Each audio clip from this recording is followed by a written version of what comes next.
ఒక్కసారి కొమ్మూరి గోల్డ్ కి కాల్ చేయండి. తాకట్లో ఉన్న మీ బంగారాన్ని విడిపించి మార్కెట్ ప్రైస్ కి వాళ్ళు కొనుక్కుని మిగతా డబ్బులు మీకు ఇచ్చేస్తారు. గుజరాత్ లో చండీపురా వైరస్ తీవ్ర కలకలం సృష్టిస్తూ ఉంది. ఇప్పటికే అక్కడ 22 మంది పిల్లలు ఈ చండీపురా వైరస్ సోకి మృతి చెందినట్లుగా అయితే తెలుస్తోంది. అయితే ఈ వైరస్ కోవిడ్ లాగా ఒకరి నుంచి ఒకరికి వ్యాప్తి చెందే వైరస్ అయితే కాదు. ఇది దోమలు అలాగే ఇసుక ఈగల ద్వారా పిల్లల మీద తీవ్ర ప్రభావం చూపుతుంది, పిల్లలకు ఎక్కువగా వ్యాప్తి చెందుతుంది అన్నట్లుగా తెలుస్తోంది. అయితే మొదటిసారిగా దీని పుట్టుక అయితే 1965లో మహారాష్ట్రలోని చండీపురా గ్రామంలో మొదటి కేసు దీనికి సంబంధించి గుర్తించారు. సో దాని తర్వాత అప్పుడప్పుడు కూడా ఇది విజృంభిస్తున్నట్లుగా అయితే తెలుస్తోంది. సో మళ్ళీ గుజరాత్లో అయితే దీనికి సంబంధించి ఒక హై అలర్ట్ ప్రకటించిన సిచ్యువేషన్ అయితే మనకు కనిపిస్తోంది. అక్కడ 35 యాక్టివ్ కేసులు అలాగే 184 అనుమానితులు కూడా ఉన్నట్లుగా అయితే అక్కడ అధికారులు ఒక సర్వే నిర్వహిస్తున్నట్లుగా అయితే తెలుస్తోంది. వాళ్ళ సర్వేలో 184 అనుమానితులు ఉన్నట్లు, అంటే ఈ వైరస్ సోకి ఉంటుందేమో అని అనుమానం అయితే వ్యక్తం చేస్తున్నారు. అయితే ఈ వ్యాధి వచ్చింది, ఈ వైరస్ సోకింది అని ఎలా నిర్ధారించుకోవాలి అని అంటే, పిల్లలకి వాంతులు అలాగే జ్వరం, ఫస్ట్ తీవ్ర జ్వరం ఉంటుంది. ఒక్కరోజు జ్వరం దాటితే గనక మీరు దగ్గరలోని వైద్యుల దగ్గరికి వెళ్ళి అసలు ఇది ఏ రకమైన జ్వరం అని టెస్ట్ చేయించడం అనేది చాలా ఇంపార్టెంట్. జ్వరం కావచ్చు, వాంతులు అలాగే ఫిట్స్, ఈ లక్షణాలు అయితే ఈ వైరస్ సోకిన పిల్లల్లో కనిపిస్తాయని చెప్తున్నారు. ఇది ఎక్కువగా 9 నెలల నుంచి 14 సంవత్సరాల వరకు ఉన్న పిల్లలపైనే ఎక్కువగా ప్రభావం చూపుతుంది అన్నట్లుగా తెలుస్తోంది. సో ఇప్పటికే ఇది సోకి 22 మంది వరకు పిల్లలు మృతి చెందారు. కాబట్టి మనకి యావత్ దేశమంతా కూడా దీనికి సంబంధించి అయితే ఒక అలర్ట్ కొనసాగుతోంది. ప్రస్తుతం రాజస్థాన్లో కూడా దీనికి సంబంధించి ఇది అక్కడ కూడా దీని నమూనాలు ఉన్నాయి, అక్కడ కూడా కేసులు నమోదవుతున్నట్లుగా అయితే తెలుస్తుంది. సో అందుకని చెప్పేసి తెలుగు రాష్ట్రాల ప్రజలు కూడా అలర్ట్ అవ్వాలని వైద్య అధికారులు అయితే సూచనలు జారీ చేస్తున్నారు. ఇది ఒకరి నుంచి ఒకరికి వ్యాపించే వైరస్ కాదు.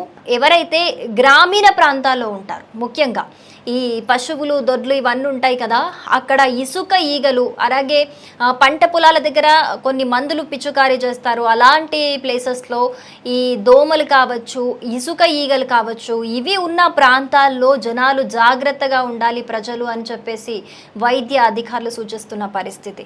ఒకవేళ మీరు పశువులు, పాడి పశువులు ఇలాంటివి ఉన్న చోట, అలాంటి అట్మాస్ఫియర్లో ఉన్నట్టయితే, పంట పొలాలు వీటికి దగ్గరగా ఇల్లు ఉన్నట్లయితే కనుక ఖచ్చితంగా మీరు నెట్ లాంటిది యూస్ చేయడం చాలా బెటర్. ఎందుకనంటే దోమలు రాకుండా అలాగే ఇలాంటి ఇసుక ఈగలు కూడా రాకుండా, పిల్లలకి ఎలాంటి ఇబ్బంది ఉండకుండా, అది వైరస్ వ్యాప్తి వాళ్ళకి సోకే అవకాశం లేకుండా ఆ దగ్గరలోని ఇల్లున్న వాళ్ళు ఏవైనా నెట్ లాంటివి, పరదలు లాంటివి ఇంట్లోకి అవి రాకుండా యూస్ చేయడం అనేది చాలా బెటర్. ఒకవేళ మీకు పిల్లలకి ఎవరికన్నా సంబంధించి జ్వరం వచ్చిన తర్వాత కూడా నెగ్లెక్ట్ చేస్తే, ఈరోజు చూద్దాంలే, ట్యాబ్లెట్ వేసాను కదా, రేపు చూద్దాంలే, ఒక 2-3 రోజులు అయినాక చూద్దాం అనుకుంటే కనుక, ఇది రోజులు గడుస్తున్న కొద్దీ, నెగ్లెక్ట్ చేస్తున్న కొద్దీ దీని తీవ్రత పెరిగిపోయి ఇది మెదడు వాపుకు కూడా కారణమయ్యి పిల్లల ప్రాణాల మీదకే వచ్చే ప్రమాదం ఉందని వైద్య అధికారులు చెబుతున్నారు. అందుకే ఇది వ్యాప్తి చెందుతున్న నేపథ్యంలో అందరూ కూడా ప్రజలు అలర్ట్గా ఉండాలి. మీ పిల్లలు 9 నెలల నుంచి 14 సంవత్సరాల లోపు ఉన్న పిల్లలైతే ముఖ్యంగా జ్వరం వాంతులు గనక గుర్తిస్తే అది సాధారణం కాదు. మీకు దగ్గరలోకి వెళ్ళి ఏంటి అసలు దేనికి సంబంధించి జ్వరం వచ్చింది అని టెస్ట్ చేయించుకోవడం అనేది చాలా బెటర్. ఎందుకు అనంటే ప్రాణాల మీదకి, అంటే ఎంత నెగ్లెక్ట్ చేస్తే అంత ప్రాణాల మీదకి వస్తుంది ఈ చండీపురా వైరస్ ప్రభావం అనేది చెప్తూ ఉన్నారు.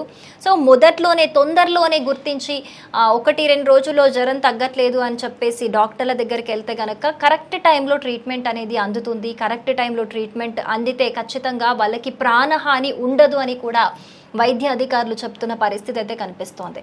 సో చండీపురా వైరస్ విజృంభిస్తున్న నేపథ్యంలో, ఇప్పటికే 22 మంది మృతి చెందిన నేపథ్యంలో అందరూ వైద్య అధికారులు కూడా అలర్ట్ అయ్యారు. ప్రతి చోట కూడా హాస్పిటల్స్లో ఈ కేసులకి సంబంధించి పిల్లలు అడ్మిట్ అవుతున్న నేపథ్యంలో అందరూ కూడా అలర్ట్ అయ్యి కరెక్ట్ టైంకి ట్రీట్మెంట్ అందించేలా అన్ని సదుపాయాలు కూడా చేస్తూ ఉన్నారనమాట. ఎందుకు అనంటే ఇది చాలా క్రిటికల్ ఒక వైరస్ అని చెప్తూ ఉన్నారు. ఈ వైరస్ బారిన పడిన పిల్లల్ని హాస్పిటల్కి తీసుకొచ్చాక ఐసీయూలో అడ్మిట్ చేసి దానికి తగిన ట్రీట్మెంట్ని కరెక్ట్ టైంలో అందిస్తేనే ప్రాణం మీదకి రాకుండా ఉంటుంది అని కూడా చెప్తున్న పరిస్థితి. ఒకవేళ మీ పిల్లలకి ఎవరికైనా జ్వరం వచ్చి మీరు అలాగే నెగ్లెక్ట్ చేస్తే గనక అదొకవేళ చండీపుర వైరస్ అయితే గనక జ్వరం, వాంతులు, ఫిట్స్ లాంటివి వచ్చినా మీరు నెగ్లెక్ట్ చేస్తే గనక అది ఖచ్చితంగా తీవ్ర జ్వరం అలాగే మెదడు వాపుకు కారణమై ఆఖరికి ప్రాణం తీసే అవకాశం ఉంటుందని కూడా వైద్యులు చెప్తున్న పరిస్థితి. అందుకే